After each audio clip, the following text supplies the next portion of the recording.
beau projet, ça. J'ai investi toute ma vie et tourné à gauche à droite. Je viens de Pologne, de Zakopane, de Tatra. Ça, c'est les parties de Tatra, montagne, entre Slovaquie et Pologne. Là-bas, pas mal. C'est là que vous avez commencé à skier, les premières fois. J'étais né là-bas, moi. Avant, c'est né, avant vous marchez, vous skiez. Hein.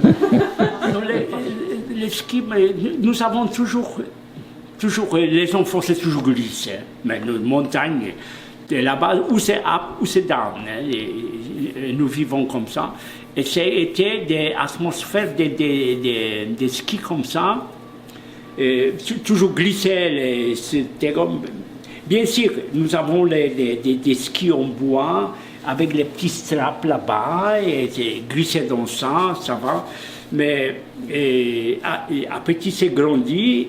Et après, j'ai commencé à avoir les skis en bois avec les Kandahar.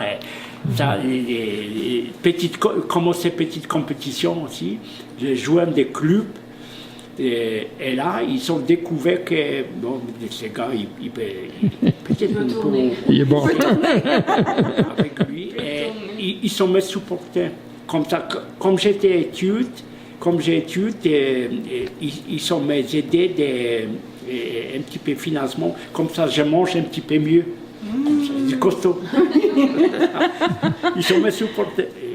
C'est progressé dans le niveau des sports. Ils ont me donné, tu peux faire comme ça, on te donne de l'argent, mais tu prends l'autobus pour aller et tu achètes les billets. Oui. Tu ne peux pas aller comme ça. Comme ça, ils m'ont donné de l'argent pour aller à skier. Comme ça, j'ai skié 1-2 jours par semaine. Un jour, parce que normalement, nous avons aussi étudié souvent ce samedi. Oui. Une journée, mais ça fait rien. Une nuit passée, toute la journée skier, une nuit retourne. Donc ski et gymnastique, c'était très bon. Pas gymnastique comme ça, mais dans des compétitions. Oui. Pour la forme. faire des progrès physiquement. Donc, pour le ski, j'ai fait les gymnastiques. Et là, finalement, c'était plusieurs années comme j'ai fait des coachs. Coach, il dit, que toi, je sais, toi, tu fais gymnastique, mais je pense que c'est mieux gymnastique que le ski. Mais j'ai dit, non, je ne peux pas, parce que j'adore le ski.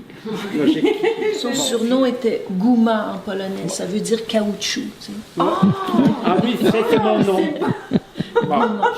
Ça donnait sa flexibilité. Oui, mais le ski était numéro 1. Comme ça, mes études polytechniques, j'ai fait à Cracovie. C'était 100 km de montagnes. Mais quand même, j'ai réussi à skier pour compétition. Mais à cause j'étais très bien physiquement préparé. J'ai fait les gymnastiques, j'ai couru marathon et tout ça. Les gars qui sont skiés beaucoup plus tout l'hiver, compétiteurs, mais physiquement, c'était en arrière de moi. Parce que ça, moi, c'était un entraîneur. Obsession des sports. Okay. Bon.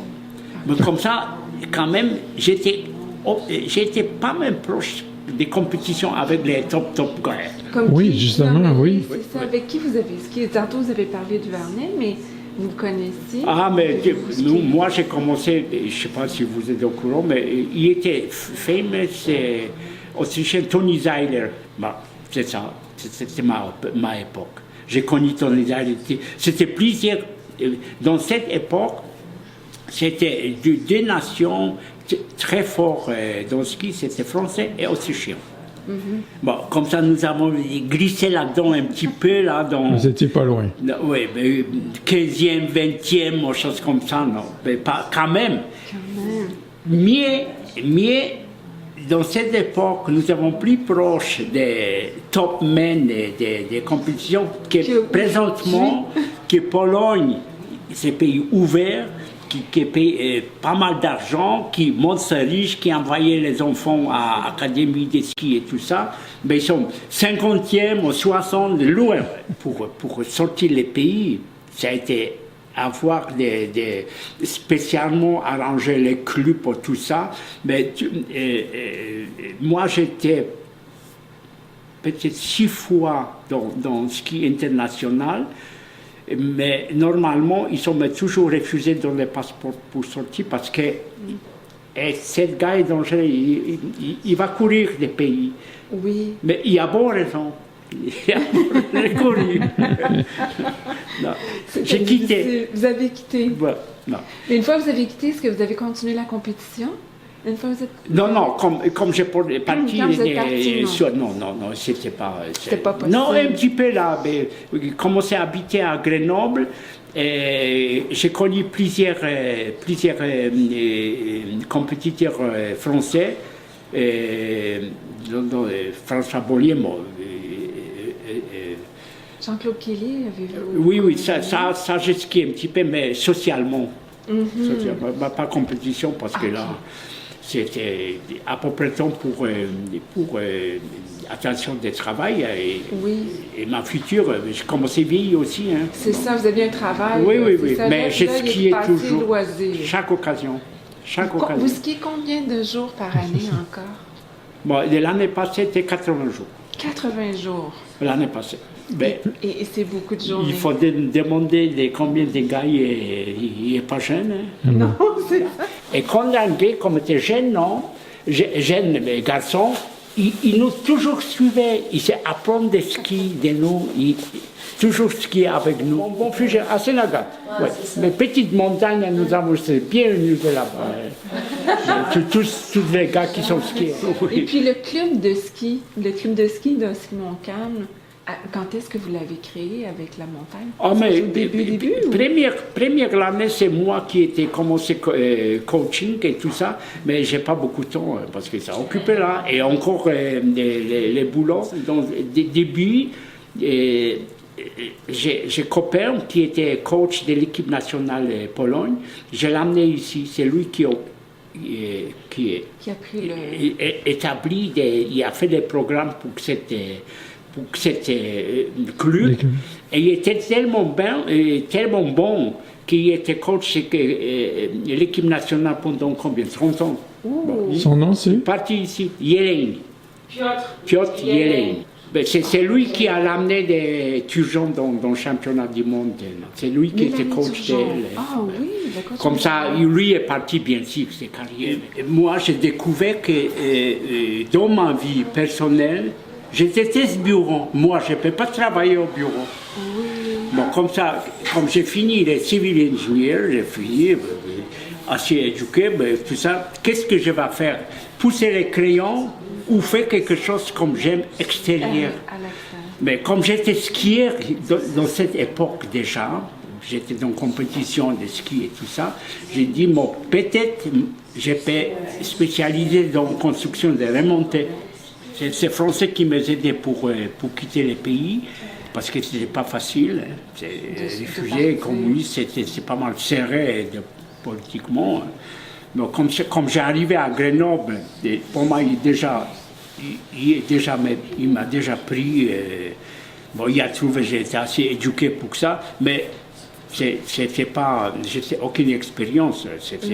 C'est pas l'école de remontée mécanique. Hein. Mais non, ça s'apprend en faisant le métier. Non, c'est ça. Bon, comme ça, j'étais 6 mois et commencé à Grenoble. J'ai travaillé mon copain Jean Warnet, champion olympique de ski, il a commencé des grandes stations de ski ouvertes. Avoriaz, ça s'appelle. Avoriaz, et là, des patrons, pour moi, il m'a envoyé pour donner un coup de main à Morzine, à Avoriaz. Oui. Et plus, lui était directeur de développement. Warnet. Oui. Ouais. Et là, ça ne restait pas longtemps, soit de 4 mois. Et là, des patrons, ils disent non, ça suffit, toi. Parce que tu parles anglais, tu pars à l'Amérique. J'ai personne pour envoyer là-bas, parce qu'il a ouvert des compagnies aux États-Unis et au Canada. Oui, aussitôt que ça. Oui, c'était très tôt. Comme ça, il m'a envoyé toute fraîche, pas assez d'expérience, tout ça. Puis ils avaient passé 15 ans à implanter les remontées. Remonter, les montages et tout ça À Killington. Oui. Beaucoup nous aident. Ça, c'est la plus grande temps comme j'ai passé, c'était là-bas. Et presque chaque week-end, j'ai descendu ici, travaille le week-end et retourne là-bas. Week-end et retourne là-bas. Dans votre Porsche. Porsche. Et Whistler, vous connaissez, ça j'ai travaillé aussi. En 80, nous avons fait 8 télésièges pendant un été à Whistler. Ils sont engagés pour tracer la piste? Oui, et c'est moi qui ai indiqué des développements de Black Camp, station de ski à Colorado, Telluride, ça s'appelle. Mais là, j'étais invité comme consultant. Mais dans cette époque, mais c'était déjà longtemps, dans cette époque, il était invité Émile Allais, Fromet, et Jean-Claude Killy pour faire des scènes des pistes à Telluride, à Colorado. Ça existe maintenant, c'est une grosse station de ski. Hein. Comme ça, ouais. Moi j'étais plus occupé de remonter et pistes. Mais les autres, juste les pistes, parce que remonter, ils ne connaissaient pas, mais Jean-Claude non, et Émile Allais non, mais les autres pistes, mais moi j'étais les pistes et remonter à Telluride. Vous avez aidé à dessiner la montagne. C'est ça. C'est comme ça que j'ai travaillé, tous les trois nous avons travaillé là-bas, Telluride. Après, j'ai commencé assez bon pour marier à personne. J'ai travaillé Pour Doppelmayr, puis... différentes compagnies, retourné à Europe, Doppelmayr, c'est petites compagnies différentes. Mais j'étais assez au courant des professions, comme ça, ils sont engagés pour ça. Et Andorre. Oui. Pendant 2 étés, j'ai travaillé à Andorre. Nous avons Andorre, les Pyrénées et tout ça. Ça, c'est chose pour rester. J'ai travaillé à Montana. Ça, j'ai offre à rester à Montana, mais à Maroc. Wow! Ça, c'est vraiment pour dire jusqu'où, hein? Ça a été quelque chose. Hein. Au Maroc! Ça, c'est un changement. Voyez-vous, là, c'est grande montagne là-bas. Ben oui. Ça, Et puis il y a les conditions aussi, c'est ça, les conditions il y a sont assez station fortes. de ski quand même, il n'y a pas longtemps, il y a 2 mois par l'année, c'est tout. Non, c'est ça. Ben, station de ski, c'est haut, elle est 3000 mètres, c'est haut. Mais c'est formidable, les montes là-bas, des montes des Arabes qui habitent dans la montagne, c'est complètement différent des Arabes que les montes des villes. Oui, non, c'est formidable. Vrai, c'est vraiment...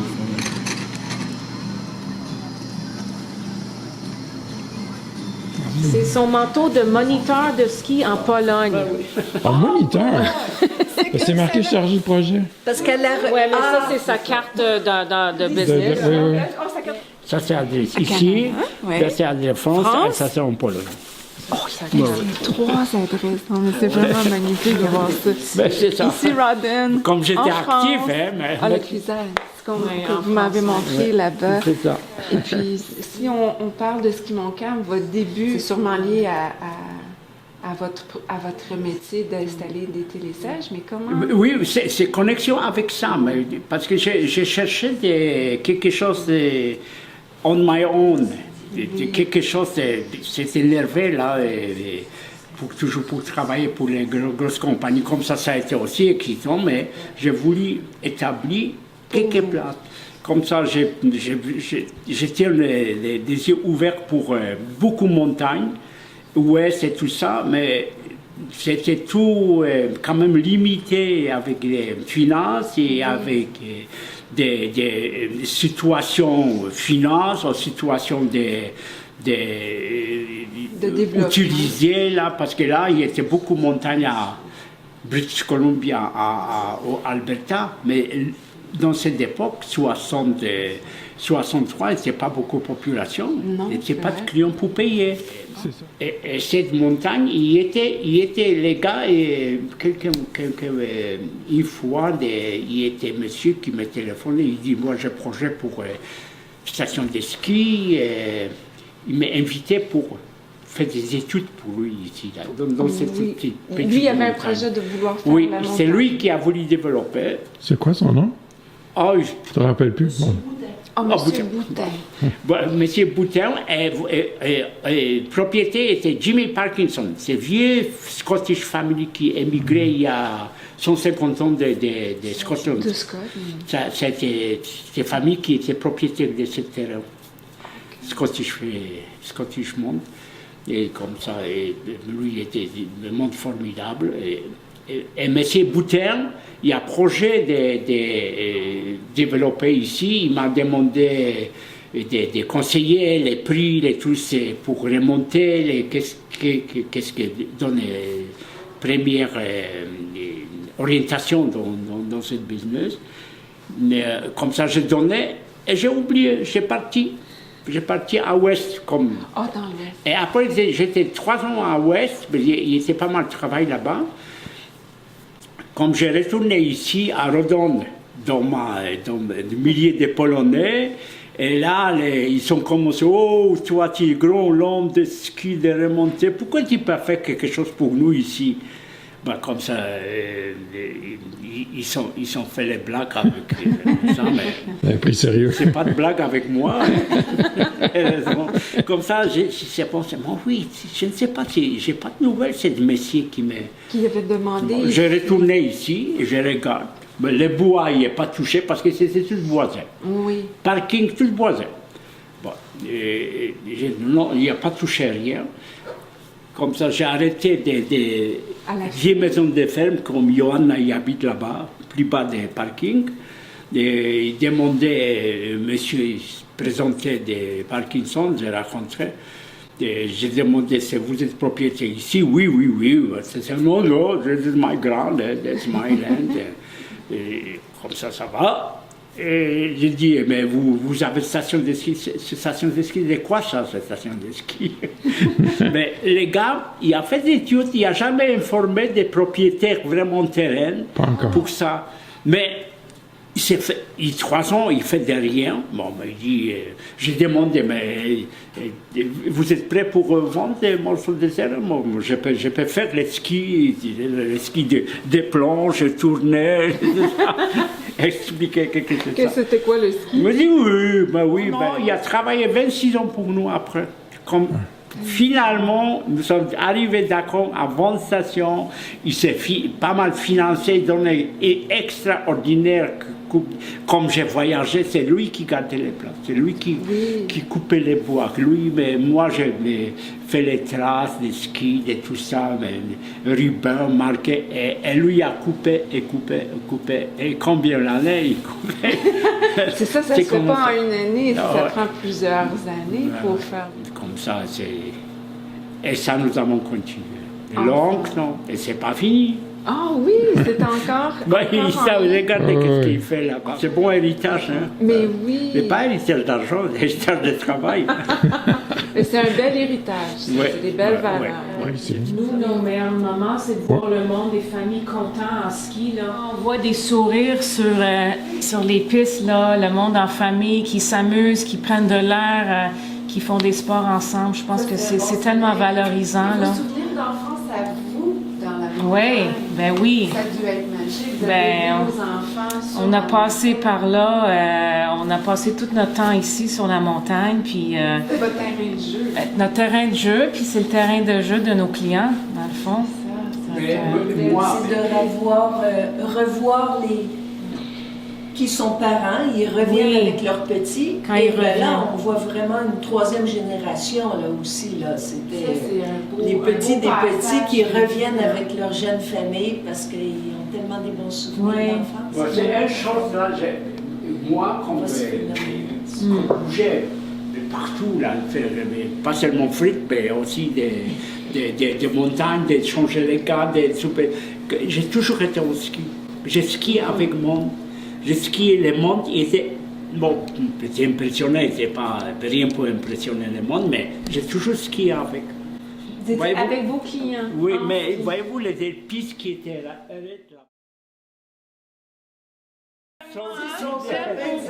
Très design. Ça va, écoute, c'est magnifique. Mais là, j'ai dit, fais attention, Tadek, parce que t'apportes pas ça dans les Alpes. Tout de suite. Mais c'est vrai, ça doit être chaud. Ça doit être tellement.